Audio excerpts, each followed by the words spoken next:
ถ้าเกิดมีไปสู่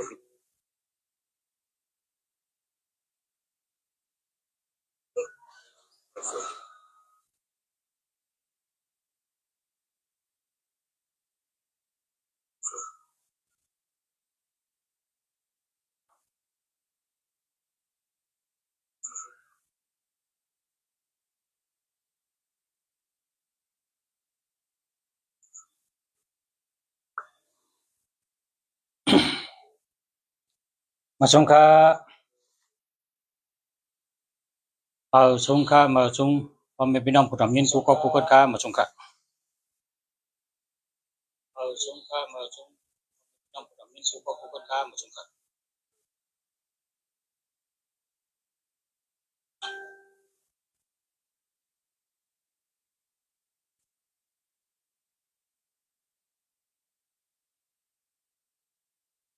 มาชงปีมา2024วันนี้ขึ้นมาต่อแต่ใครในลองหมายจากรัฐก็แปลว่าคนเขาเจอจากรัฐกูก็มีหางผาหางมันหนึ่งก็มี1 ลูกมันก็มี2 ลูกมันก็มี3 ลูก4 ลูก5 ลูก6 ลูก7 ลูกอะไรคนเจอจากรัฐนำเจอเป็นการเป็นงานเมื่อในขึ้นมารัฐขึ้นลองหมายจากรัฐเพิ่นฮ้องว่าหมายพงเนาะหมายพงก็เผอเคยมีเงินนำผู้เลยเคยมีเงินก่อนใหญ่ก็เจอตัวนับ828 878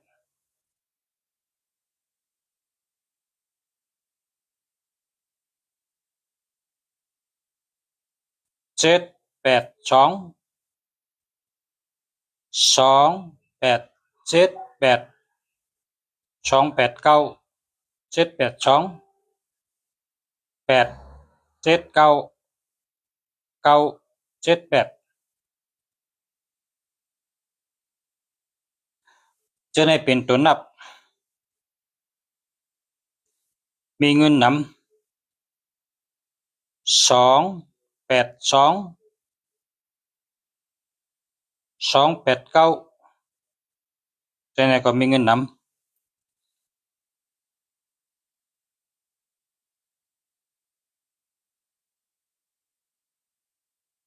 เพราะว่าเขาเจอตัวมีเงินนำก็ได้เงินนำเพราะเขาก็เจอตัวมีเงินก็ได้มีเงินเงินมีเกะเพราะเขาแค่มีเงินนำเขาก็เจอตัวนับอันมีเงินนำ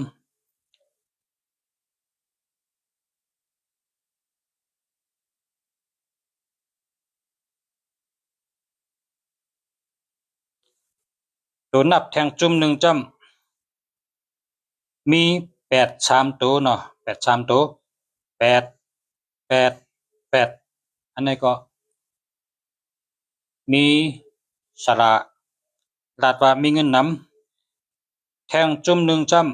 ำตัวนับ4 5 6 5 6 3และ1 6 8นี่ก็มีสระเจ้าหนึ่งแต้มลงกว่าว่ามีเงินนำมีเงินก่อนใหญ่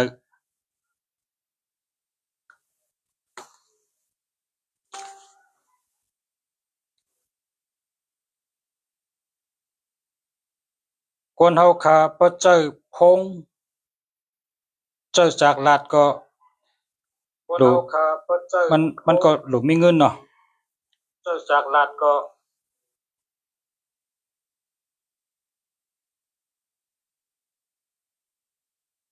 เมื่อว่าข้าก็ถ่อมสละรัฐในปีนี้ในปี2เหง24เฮามีเงินนำเฮาได้เงินง่ายเฮาหาเงินได้น หาเงินได้ไงมีตัวนับอันที่จอยไลมีอยู่มีเจอในค่ะนะมีเจอในค่ะเต็มไปค่ะนะพักอะไรก็เต็มไปค่ะ246ตัวนับ2เป็นตัวนับนางยิงตัวนับ2เป็นตัวนับเหลินเป็นนางยิงนางเหลินก็เพราะฉะนั้นแหละตัวนับ2เนี่ยเป็นตัวนับหลีหักตัวนับเมตตาหลีตัวนับมันหนังแม่ตัวนับเมตตาตั้งหักหลีหักเจอหลีมีลาบมีเงินมีเมตตาอันนี้ตัวนับ2กับใน2ตั้ง4อยู่จับกันตัว4ของว่าหมอลัดหมอจ๋าหมอกับสืบหมออุบลองเป็นพรดีหมอลัดลองเป็นพรดีเมตตาตั้งลัดปิยะเมตตาไผลัดไผจ๋าเข้ม4664จับกัน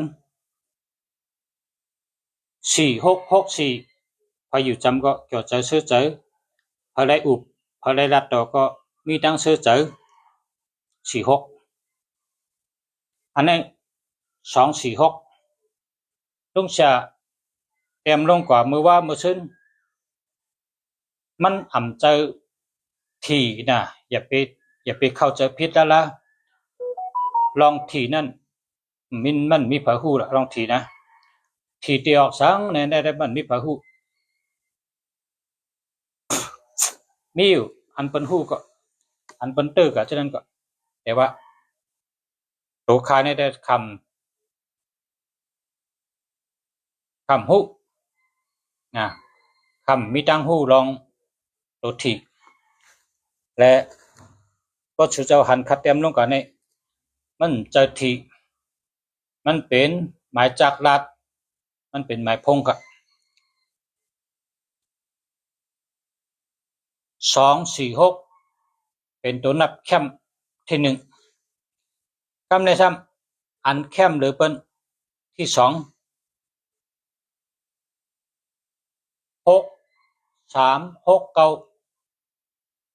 6369ตัว6นี่เหมือนตั้งตัว8ตัว8เหมือนตั้งตัว6เพราะว่าตัว6นี่เป็นตัวเงิน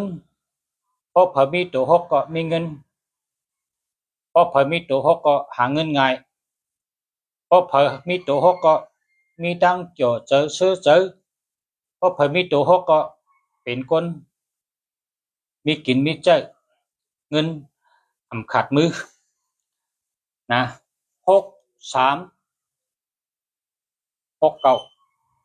6336นะ6336ตั้งหักดี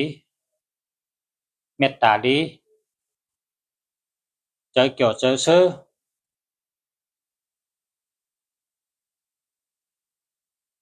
เล็ดเชลนะ3663 6ตั้ง8นี่เหมือนกันอันว่านั่นเพราะว่าตัว8นี่เป็นตัวเงินนะตัว8นี่เป็นตัวเงิน8นี่เป็นตัวเงิน8นี่หัดหารเล็ดเชลกูเผอมีเงินมีคำตัว8นี่ตัว6ซ้ำมีเงินไหลเงินแล้วก็มีตั้งเกี่ยวจะซื้อเจอนะเพราะฉะนั้นก็หาไรนะป้องจังหาไรในหมายจากรัฐเจ้าเก่าใน6ก็หลบมี8ก็หลบมีเพราะป้องว่าพอมี8ก็มีเงินพอมี6ก็มีเงินนั่นนะ6ตั้ง8ตั้ง6นี่เป็นตัวเงินเต๊ะๆพอแม่พี่น้องผู้ถ่อมพี่น้องเขาอย่าไปลืมตัว6อย่าไปลืมตัว8เพราะก็ชื่อหมายพงเหมือก็ชื่อหมายจากรัฐเหมือโดยเลยมีสติ ตัวเลยลักแหลมเจนจ้าดีลีวนดีลีด้วยลีลีเสียวจ่องก้อยเต็บตัดเส้นเจ้าซื้อพอชูเจ้าซื้อมาเจอมันก็เจอมา9 ปี 10 ปี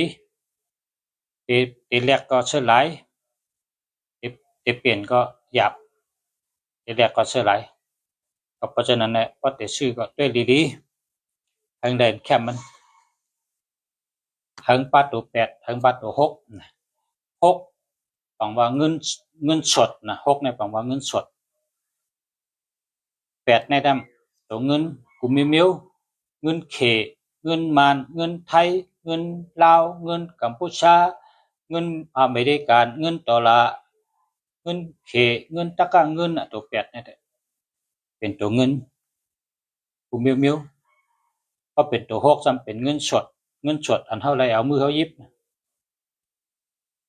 พี่น้องใต้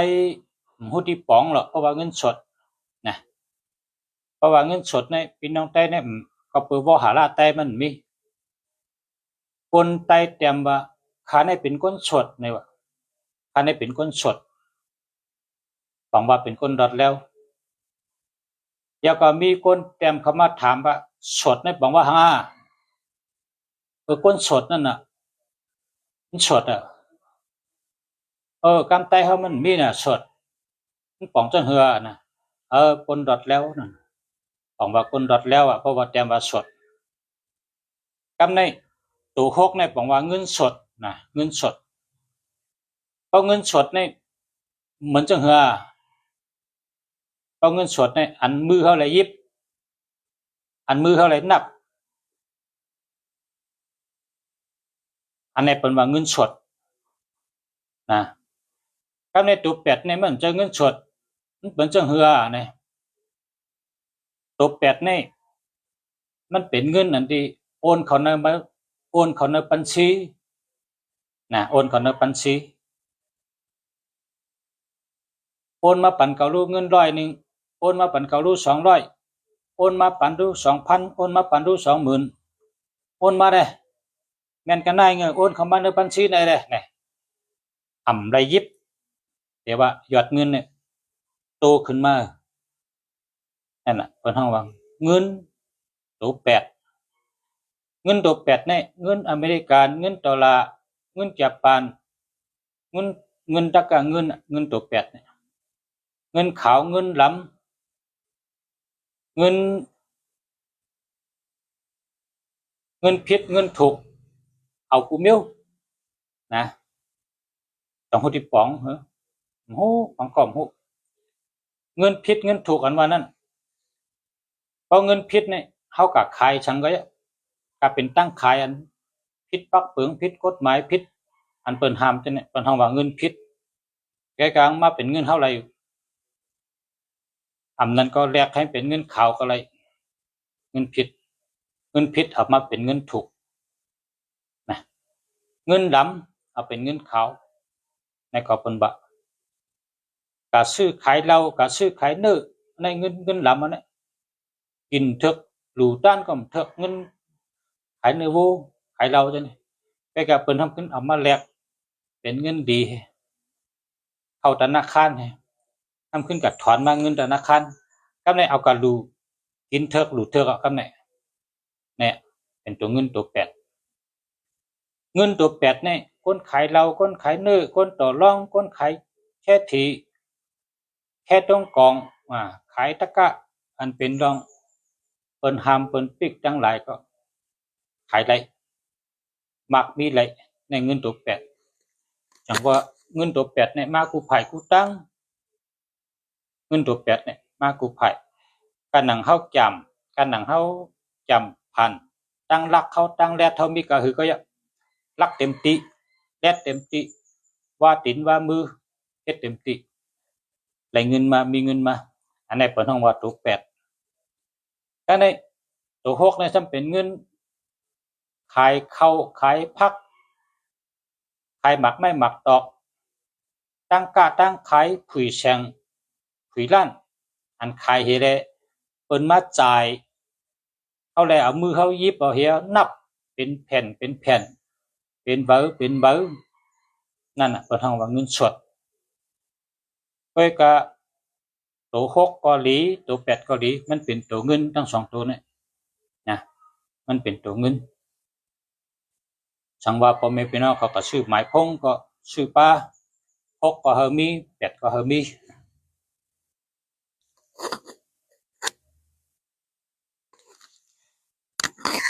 กำในซ้ำกว่าแทง456ตัวนับ456ในบอกว่าเป็นก้นหลีหักเป็นคนดีนับย้ำนะเพราะว่า4554นี่ตัวนับคนมีปัญญาเป็นตัวนับเพิ่นฮ้องว่านักวิชาการนะนักวิชาการกำไตเฮาได้ว่าคนมีตังหูคนมีปัญญาคนรักแหลมคนอันเป็นครูสอนเป็นคนครูสอนแล้วก็เป็นคนหลีหมอสั่งหมอสอนเปิ้นหมออยู่หมอเศร้าจอมตัวเย็นเงี้เจอเย็นเงี้ชบเย็นเงี้หมอรัดหมอจ๋าหมอเข้าเกออกกลางหมอจอยสังคมหมอจอยการงานเนื้อวันเนื้อนาการตรงวงกลหมอเฮ็ดหมอคึงหมอปองลองนาเฮ็ดดาเยกัดเย็นขึ้นเยอะเหมือสูงหมอหาเล่งลูกลังนางเมกัดเย็นนาเฮินดีตั้งแต่ภาวะจัดปานเจ้าเก่าดีกูเมียวและนาเฮินดีอยู่เศร้าหิมหอมก็หลีการวันหน้าก็จอยไหลหลีนั่นน่ะเป็นยุกยองตัวนับ4554เนี่ยเป็นนักวิชาการคนมีตังหู้คนหู้ปัญญาแล้วก็หมออุบหมอรัดหมอสั่งหมอสอนเปิ้นจอมตัวนับ45เนี่ยนะกันนะครับ56นะครับเปิ้นว่าคนอันหมอหาเงินหาคำหมอกล้าหมอขายหมอแก้มหมอปกป้องตัวเก่าขึ้นเยอะมาชุงไลในข้าวยามเดียวกันเนี่ยหาเงินได้หลายไผ่หลายตั้งมาเดียวกันนะครับว่า5665เนี่ยจังว่าเป็นชัดเจนนะเป็นคนแดดนั่นกันมันจะหาเงินได้ตั้งเดียวกันมันหาได้หลายไผ่หลายตั้งในข้าวยามเดียวกันนะครับกันแทนมาแทงศูนย์นับ878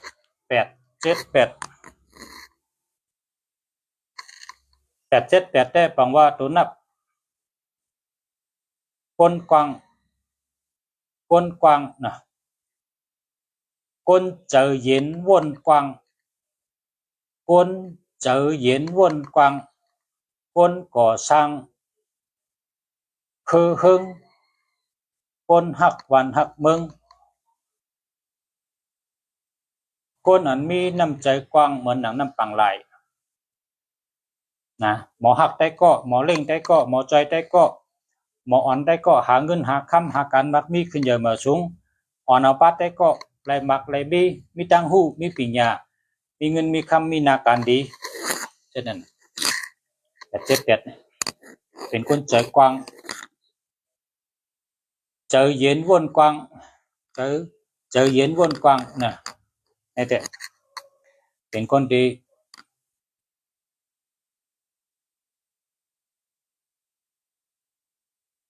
ชอบลาบก็ลาบจะเห็นก็เฮ็ดจังนั้นนะครับเนาะลาบจะเห็นก็เฮ็ดจังนั้น8ในบอกว่า8ในนะหัดหารรักแหลมแดดเช้ากูเผอตัว8นี่ก็ในตัวเก่าในซ้ำไปหัดตัวเก่าหัดตัว7ตั้งตัว7ในซ้ำตัว7ในคำตุนะตัว7ในเป็นใต้เฮาในกะใต้ในบอกว่าตาท่าหน้าใต้ถนเอาเป็นตัว7ใต้เฮาในเป็นตัว7นะเฮือนะหยาบนะไว้กะใต้เฮาในสู้เต็มที่สู้ชีวิตนี่ที่หนึ่งเหตุการณ์เปิ้นว่าหยาบนะในแต่ปุ๊บเฮ็ดเตี้ยเฮ็ดกินให้ใช้กินนะเฮ็ดชนเนียงชนตองมีใจเฮาก็เฮ็ด คนต่างเคยเป็นเฮ็ดก็เพราะว่าสนตองในหยาบหนาเอาซื้อมาผูกแล้วก็ตองบ่ใหญ่เอาขึ้นล้านตองพอล้านตองเอาขึ้นการตองเพราะการตองเอาซ้ำขึ้นสิทธิ์อียาวงแมงมันเพราะสิทธิ์อียาวงแมงยาวขึ้นกับเก็บมากำเบอสมาเอ็นตองเอาคำขึ้นโคตองเอาซ้ำขึ้นเลือกตองเลือกเป็นจ้าลงจ้าก้อยจ้าหมิงช่อยนะจ้าเล็กจ้าใหญ่จ้ากลางขึ้นเฮ็ดเป็นเมียวเฮต้องไปไรขายก็ไม่ได้กล้าใหญ่ขายตองเนี่ยเฮาเนี่ยเขาเป็นเจ้าสนตองอ่ะพอเฮาก็ให้สนตองแม่เฮาก็ให้สนตองเขาใหญ่มันในสนตองโอ้แต่ไรขายตองในหยาบชุดอ่ะโอ้ตุกข้าปดที่ว่าเฮ็ดการนำหรือเปิ้นนี่เป็นพี่น้องไต้เฮ็ดการฮื้อหรือเปิ้นหยาบหรือเปิ้นนี่เป็นพี่น้องไต้เฮ็ดคือไรไข่ย่อยก็แต่ไรกินน้ำเพชรผู้กล้วยพักนอกผลเอาจีพอหึงนั่นก็ญาป่าเอาปอกอ่ะแต่ไรกินเนื้อหมูเนื้อวัวได้หึงน่ะอายฉันบ่ลืมมันก็ได้กินลาดีได้กินเขาหันคนต่างเคยในกินเนื้อหมูกูตะกินเนื้อไก่กูตะกินปลากูตะคนต่างเคยในกินหลายก็มีตั้มกินข้าวกินเนื้อหมูหลายกินไก่หลายกินปลาหลายกินเนื้อวัวหลายเพราะอิ่มตังเขาจรพี่น้องไต้ในทุกข้าทนเฮ็ดชนเองเฮ็ดชนตองเฮ็ดชนเองก็ผูกเฮเวียกเฮตีเฮชายเฮยงเงาเฮกับปิดเนียงมาเฮจะมาหนึ่งสุก็คำหนวดเนียงคนหนวดเอาไม้ผ่าบื้อคนไข้คุณตุ้ยหรือให้หนวดเนียงให้พอกินคนหนวดจะทำตากนั่นได้กินตัวเจ็ดนี่เป็นไตเฮาเนี่ยเป็นตัทนะเป็นตัวเจ็ดอารมณ์ทุกขันน่ะหยับน่ะไปกะเขาก็เกิดมาเป็นไตเนี่ยเขาก็เปิ้งเจอจัดเลยก็เขาก็เกิดเป็นไตแกเขาจะเกิดเป็นไตกูจัดนะเกิดเป็นไตเนี่ยอันลีมีน้ำไตเนี่ยเจอลี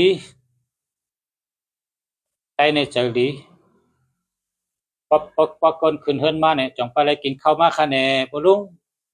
ก็ไปเลยกินข้าวก็หุงเรื่องข้าวกินข้าวมาเนี่ยปลุงไปเลยกินเนี่ยหุงข้าวหุงพักให้เรื่องโอ้ไตเนี่ยเจอดีมีพี่น้องไตแกเจอดีเดือเปิ้นพอแขกมาเนี่ยวันก็ตึงเลยกินข้าวกินข้าวกินข้าวอะไรปลุงมาฮือมาไก่ต้องไม่เข้าก็กินข้าวกินหวานในปลุงกินน้ำกินอิ่มหน้าพักเต็มบ้านเขาก็กินจะไหนแค่น่ะพักหญ้าหังกินนั่นน่ะพักเอาวะแกเขาได้กินอิ่มกินได้อิ่มนะ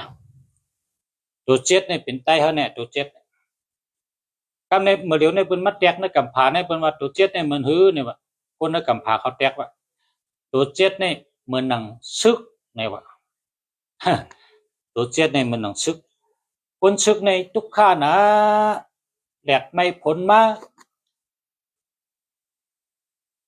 มีค่ะแดดไม่นากว่าไรผลมานะกว่าไรเป็นเจ้านังนั่งนำก่อนนังเป็นเจ้านังหนึ่งร้อยก่อนนังเอามิงว่าถ่อมก็จี้สั่งคอจี้สั่งคนหลงก่อนโห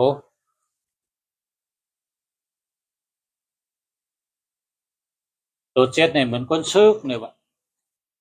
กับในตัวแปดเนี่ยเหมือนเหือเนี่ยตัวแปดเนี่ยถ้าเหมือนนางโป่ลงเขาเนี่ยว่ะโป่ลงเขาเนี่ยซ้ำชี้สั่งลาดนี้สั่งสอนเฮ็ดนั่นแน่เฮ็ดแน่ในนั่นน่ะเนาะโป่ลงเขาตัวแปดเนี่ยซ้ำเป็นโป่ลงเขากับในตัวเก่าเนี่ยซ้ำเหมือนหือเนี่ยตั ตัวเก่าในซ้ำเหมือนหนังคุณหอค้ำเนี่ยว่าอย่าหรือเปิ้นหมดตัวเก่าในเป็นคุณหอค้ำเนี่ยจังหวัดตัวนับในก็ในกำพาผู้เมืองก็เปิดว่าเปิ้นเจ้าพงเปิ้นก็เอามาเฮ็ดเป็นเป็ดต่างเฮ็ดเป็นจ้ามพื้นเปพื้นจ้ามเนาะกำใจว่าเนาะออกมาเป็นพื้นเปพื้นจ้ามลองด้วยหมายพงโดยกูเมืองค่ะเมื่อเดี๋ยวนี้ตีเมืองอันมีเฮ็ดพีระมิดสูงแหลมแหวก็พึงโดยเปิ้นว่าเปิ้นห้องเมืองอียิปต์นะครับว่าเมืองอียิปต์เปิ้นได้ชาตุ้ยมาได้เปิ้นตุ้ยมากันนั้นน่ะเมืองเขาในใหม่นะเมืองเขาในใหม่น่ะเปิ้นได้ชาตุ้ยว่าคนเจ้าหมายพงนี่เจ้าเจิ้งหือพอ6 ปีนี่เป็นเจิ้งหือไว้เจ้าหมายพงนี่เจ้าเจิ้งหือพอ3 ปีเป็นเจิ้งหือไว้แค่จังได๋วะเปิ้นเมืองเปิ้นนี่เป็นเมืองกะลาน่ะเปิ้นมีพระจังเฮาน่ะเนาะมีพระแต่ว่าหมายพงนี่ได้เปิ้นโดยจอมกวนอันเจ้านั่นน่ะก็ได้บ่เจอมาเข้าตั้ง3 ปีเป็นไดในก็เปิ้นเตรียมไว้เปิ้นเอาลงสตังจาน่ะเอาลงสตังจาเปิ้นเฮ็ดลงในสตังจากับในกวนอันอ่านสตังจาในซ้ำเก็บจู้ๆกันข้อมูลในซ้ำเตรียมเป็นปั๊บเตรียมเป็นปั๊บเด็กอังกฤษเปิ้นก็ปิ่นมาเป็นอังกฤษด้วยได้ทั้งกำพาน่ะก็เป็นอังกฤษเนี่ยก็ได้ปิ่นมาเป็นดิกเคปิ่นมาเป็นดิกไทยปิ่นมาเป็นเฮาในอ่านในดิกไทยนั่นน่ะเนาะ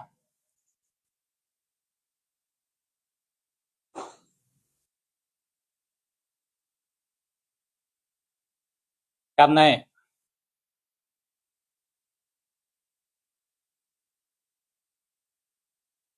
พอตัวนับในมาเจอในหมายพงนี่จังว่าอันที่เปิ้นเจอในมีอยู่6กูนะอันที่เปิ้นเจอนี่นะมี6กู1 2 1 3 1 8อันนี้เปิ้นเจอเมืองใดก็คำเจอกันเจอได้เจอแต่ว่าเจอคนธรรมดาที่เป็นคนเฮ็ดสวนเฮ็ดนาคนอ่ำด้วยพื้นปีพื้นจ้ำคนเพิ่นว่าคนชนลกนั่นน่ะกำไทยนั่นน่ะคน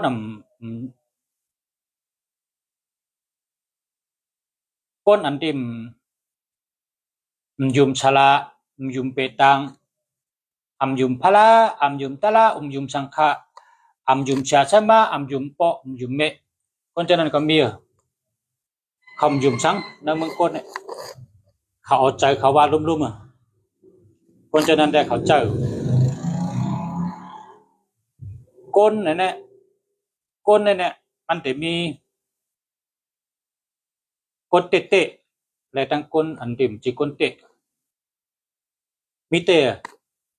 นะตูงเป็นก้นแต่ว่าปลายวนมันใจก้นตูงเป็นก้นโอใจมันใจก้นเป็นจังได๋ค่ะพอเฮาก็หาเฮ็ดพันเนาะพอเข้าถึงก็หาเฮ็ดพันเนี่ยเฮ็ดพันในเปิ้นกินเฮ็ดพันก็สร้างอันมันเปิ้นกินก็เหมือนกันดีๆแต่ว่าเปิ้นกิน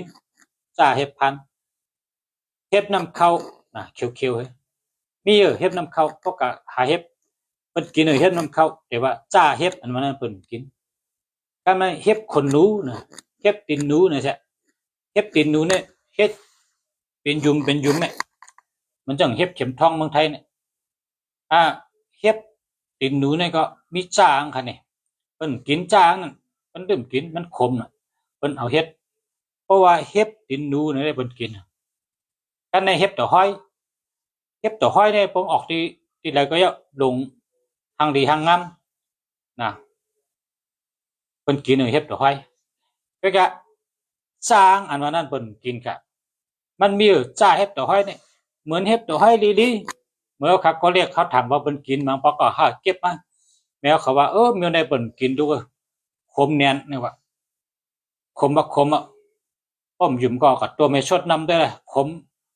ชบในปั้มหัวราชาสังมิวในเปิ้นกินเป็นเฮ็บต่อห้อยมันจะเฮ็บต่อห้อยแต่ว่ามันเป็นจางแต่มันจะเฮ็บต่อห้อยเตะเนี่ยเขาได้เขาเป็นก้นดอยนะเขาเป็นใต้ดอยมันจะก้นดอยเขาเป็นใต้เหนือดอยเขาเฮ็ดกินชนตองชนเองเขาฮู้ลองเฮ็บนะจังว่ามีจางแฮก็เป็นอันจางนะเด้อมันจังกินเฮ็บบกนี่ก็เหมือนกันเฮ็บบกตอบก็มีจามันเฮ็บบกขอมเฮ็บบกข้าวนึ่งก็มีจ้าก็เป็นเฮ็บบกจ้านั่นเป็นห้องเฮ็บบกขี้หมาเพิ่นกินกะยังกินให้มิ้วแต่พอเป็นเฮ็บบกเตะได้เพิ่นกินมีจางมีอันเตะมีอันตู้นะธรรมชาติก็ได้มาด้วยก้นน่ะก็มีก้นเตะเนี่ยพอเป็นก้นเตะเนี่ยอร่อยหลียกมือไว้ใจเขาก็หลีหน้าตาเขาก็หั่งหลีปีญาเขาก็หลีนะก้นเตะเนี่ยนะก้นหั่งหลีเนี่ยแห้งแรงหั่งหลีเนี่ยวะก็เปิดเขาวนดีวะก้นหั่งหลีนะ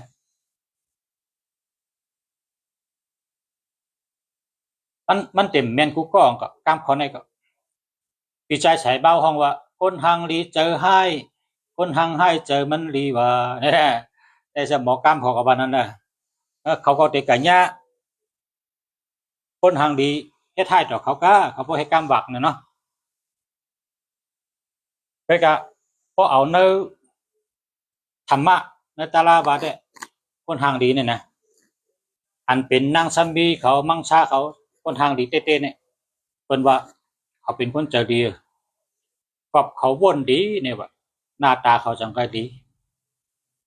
กับเขาเป็นคนวนดี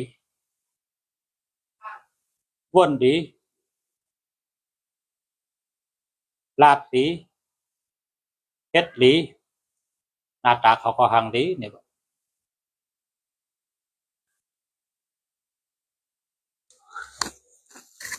ครับครับ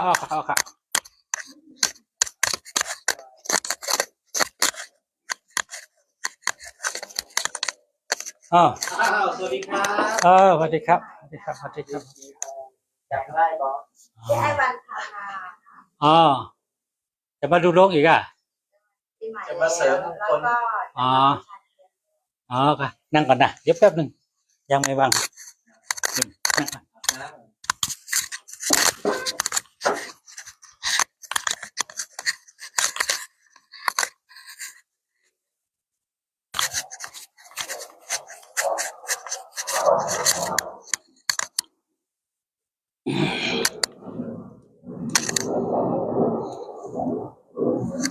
มาชมครับพ่อแม่พี่น้องก็ย้อนดีกันได้กันมีพี่น้องมาหาเป็นลูกเมืองเกาะมาครับเพราะนั้นก็จังไกอุบทางคันเนาะคาลาดก็ไปเย่าก็จังไกมาศึกทางคันเนาะลองหมายพงค่ะอุบกันก็ทั้งต่างบ้านค่ะเพราะตันแต่หาข้าวยามมาอุบทางคันนะมาชมกันย้อนพ่อแม่พี่น้องผู้ทำยินผู้ก็ผู้เจ้าย้อนเฮอยู่ดี